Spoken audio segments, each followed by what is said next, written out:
Parker County in north-central Texas, southeastern Palo Pinto County in north-central Texas, Hood County in north-central Texas, until 10 p.m. Central Daylight Time. At 9:02 p.m. Central Daylight Time, a severe thunderstorm was located near Lantan, or 16 miles west of Granbury, moving northeast at 40 miles per hour. Hazard, 70 miles per hour wind gusts. Source, radar indicated. Impact, expects considerable tree damage. Damage is likely to mobile homes, roofs, and outbuildings.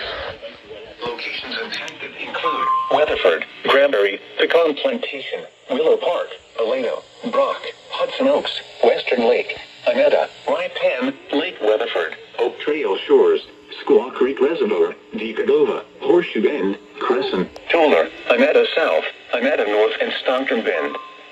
This includes Interstate 20 between mile markers 378 and 417. For your protection, get inside a sturdy structure and stay away from windows. Imagine a doubleheader.